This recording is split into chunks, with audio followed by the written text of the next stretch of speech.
আউযুবিল্লাহি মিনাশ শাইতানির রাজিম। বিসমিল্লাহির রহমানির রহিম। আসসালামু আলাইকুম।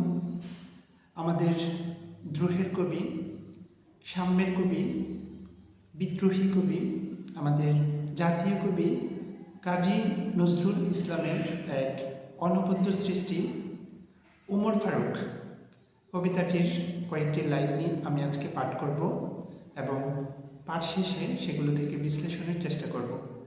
উক্ত কবিতায় কবি আমাদের ইসলামের দ্বিতীয় খলিফা হজরত ওমর ফারুক এর জীবন আদর্শ, চারিত্রিক মাহাত্ম্য, সাম্যবাদী মন এবং মানবিক সৌন্দর্য অত্যন্ত নিখুঁতভাবে ফুটিয়ে তুলেছেন।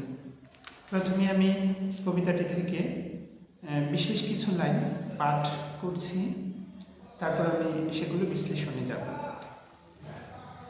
অর্ধ পৃথিবী করেছ শাসন, ধুলার তখতে বসি, খেজুর পাতার প্রাসাদ তোমার, বারে বারে গেছে খুশি। সাইমুম ঝরে পড়েছে কুটির, তুমি পরনিক নুয়ে, ঊর্ধ্বের যারা পড়েছে তাহারা, তুমি ছিলে খাড়া ভুয়ে। শত প্রলোভন বিলাস বাসনা, ঐশ্বর্যের মত, করেছে সালাম দূর হতে সব, ছুঁইতে পারেনি পথ। কবি এখানে বলেছেন অর্ধ জাহানের বাদশাহ হজরত উমর ফারুক ধুলার সিংহাসনে বসে কিভাবে অর্ধেক পৃথিবীকে শাসন করেছেন।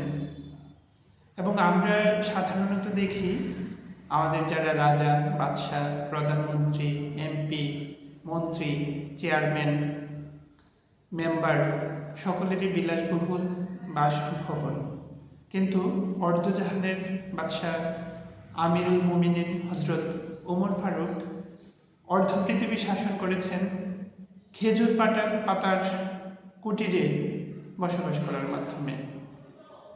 মরুভূমির তপ্ত ঝড় সাইমুম ঝড়ে খেজুর পাতার কুঠির নুয়ে পড়েছে, কিন্তু হজরত ওমর ফারুকের সততাকে টলাতে পারেনি।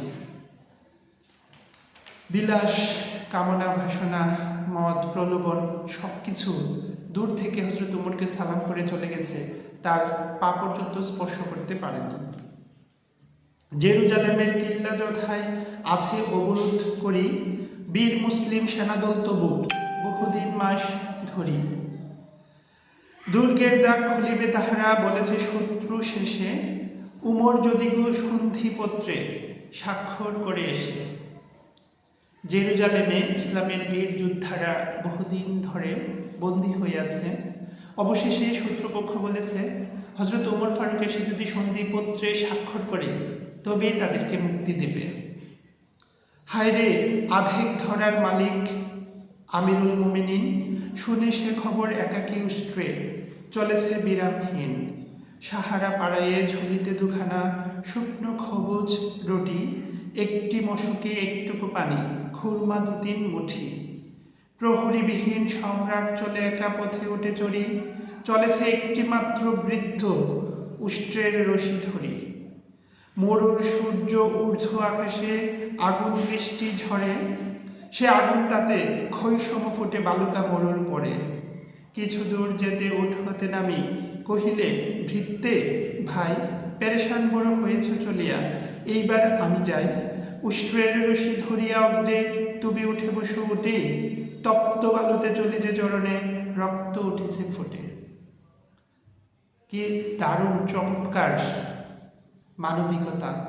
হজরত ওমর ফারুক রাদিয়াল্লাহু আনহু যখন শুনতে পেলেন তার বীর যোদ্ধারা জেরুজালেমে বন্দী আছে এবং ওমর ফারুক নিজে গিয়ে যদি সন্ধিপত্রে স্বাক্ষর করে তাহলে তারা মুক্তি পাবে, এ খবর শুনে মরুভূমির পথ ধরে একা একা সঙ্গীবিহীন, প্রহরীবিহীন একা একা চলতে থাকে একটি উটের পিঠে, শুধুমাত্র 2টো রুটি, সামান্য কিছু খেজুর নিয়েই তিনি রওনা হন এবং একটি থলেতে করে পানি নিয়ে।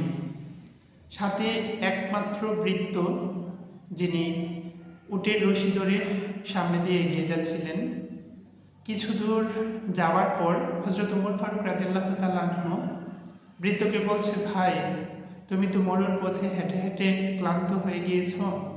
এবার আমি ওমর ফারুক নিচে নেমে সে রশি ধরি, তুমি উটের উপরে চড়ে বসো।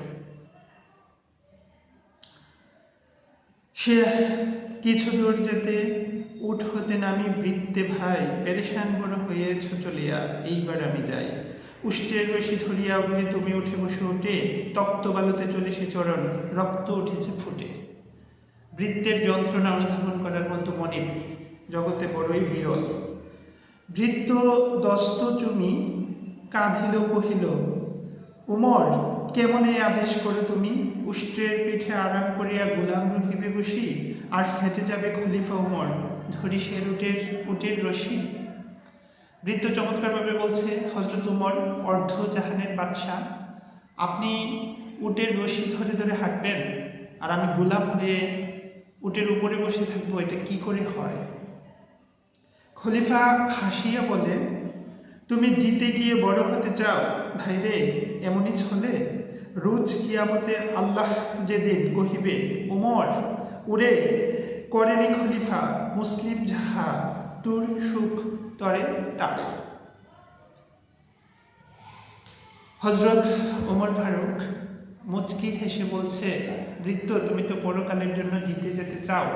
পরকালে যখন আল্লাহ আমাকে জিজ্ঞেস করবে যে আমি তোমাকে খলিফা করেছিলাম তোমার নিজের সুখের জন্য, তখন তুমি তো জিতে যাবে আমাকে হারিয়ে দিয়ে। আমাকে তো খলিফা হিসেবে, প্রতিনিধি হিসেবে পাঠিয়েছে মুসলিম জাহানের এবং আমার অধীনস্থ প্রজাসাধারণের সেবা করার জন্য, তাদেরকে আমার দাস বানিয়ে রাখার জন্য নয়। কি দিব জবাব, কি করিয়া মুখ দেখাবো রসুলের ভাই? পরকালে আল্লাহ যখন আমাকে ধরবে তখন আমি আল্লাহর কাছে, রাসূলের কাছে আমি কি জবাব দেব? কিভাবে তাদেরকে আমি মুখ দেখাবো?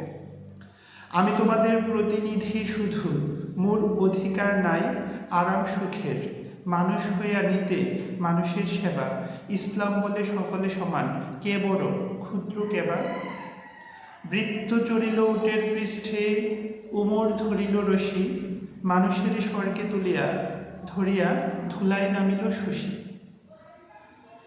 হযরত ওমর ফারুক পরকালের চিন্তা করে এবং তার কর্তব্য স্মরণ করে তিনি বাদশাহ হয়েছেন, অর্ধজাহানের খলিফা হয়েছেন, মানুষকে শাসন বা শোষণ করার জন্য নয়, নিজের আরামায়েশ বা ভোগ বিলাসের জন্য নয়। ইসলামে সকল মানুষের সমান অধিকার, কে বড় কে ছোট, সকলের সমান অধিকার। নিজে কতকটা পথ উঠে চড়ে বাকি পথটুকু বৃত্তকে উপরে বসিয়ে খলিফা মনিব নিচে নেমে এসেছে। এজন্য মানুষকে স্বর্গে তুলে আকাশের চাঁদ মাটিতে চলে এসেছে। নগর ভ্রমণে বাহিরিয়া তুমি দেখিতে পাইলে দূরে, মায়েরে ঘিরিয়া ক্ষুধাতুর দুটি শিশু সকলুন সুরে কাঁদিতেছে, আর দক্ষিণী মাথা ছেলেরে ভুলাতে হায়, উনানে শূন্য হাড়ি চড়াইয়া কাঁদিয়া অকুলে চায়।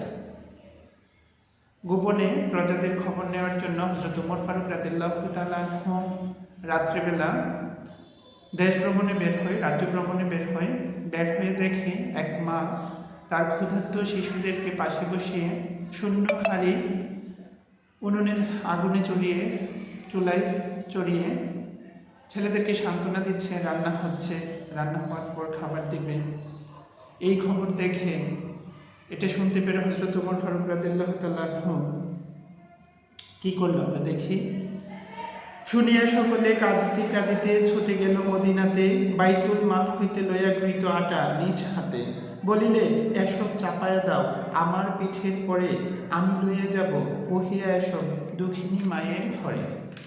খবর শুনে রাত্রিতেই দৌড়ে এসে হযরত ওমর ফারুক রাদিয়াল্লাহু তাআলা আনহু নিজে পিঠে করে খাদ্যদ্রব্য নিয়ে দুঃখিনী মায়ের ঘরে যেতে চাচ্ছেন। কত লোক আসিয়া আপনি চাহিল, বহিতে তোমার বোঝা, বলিলে বন্ধু আমারে ভার, আমি বহিব সোজা। রোজ কিয়ামতে কে বহিবে বলো আমার পাপের ভার, মম অপরাধে ক্ষুধায় শিশুরা কাঁদিয়াছে, আজি তার প্রায়শ্চিত্ত করিব আপনি, চলিলে নিষিদ্ধ রাতে পৃষ্ঠে বহিয়া খাদ্যের বোঝা দুঃখিনীর আঙ্গিনাতে। হযরত ওমর ফারুক যখন খাদ্যদ্রব্য পিঠে নিয়ে রওনা করতে চাচ্ছিলেন, তখন অসংখ্য লোকজনেরা এসে বলছিল আমাকে দিন, আমি নিব। কিন্তু হযরত ওমর ফারুক রাদিয়াল্লাহু তাআলা আনহু ভাবছেন, যেহেতু আমি রাজ্যের রাজা, আমার অধীনস্থরা আমার অবহেলার কারণে না খেয়ে আছে, দুঃখে জীবনযাপন করছে, এটা আমার পাপ। তিনি লজ্জিত, তিনি অনুতপ্ত। এজন্য তিনি বলছেন আমার পাপের প্রায়শ্চিত্ত আমি নিজে যখন পিঠে করে আধার রাতে দক্ষিণীর আঙ্গিনায় খাবার নিয়ে যাব, তাহলেই হবে। তোমরা যারা আমার বোঝা বইতে চাচ্ছ, পরকালে কি আমার পাপের বোঝা তোমরা কেউ বইবে? কি চমৎকার অসাধারণ চিন্তাধারা! এত যে কোমল প্রাণ, করুণার বশে তবু গুণের করণিক অপমান। যার প্রাণ, যার হৃদয় এত কোমল, দুঃখিনীর বেদনায় ব্যথাতুর, কিন্তু অন্যায়ের ক্ষেত্রে, ন্যায়কে বিসর্জন দেওয়ার ক্ষেত্রে তিনি এতটাই কঠোর যে তার দ্বারা কখনোই ন্যায় বিসর্জন দেওয়া সম্ভব নয়।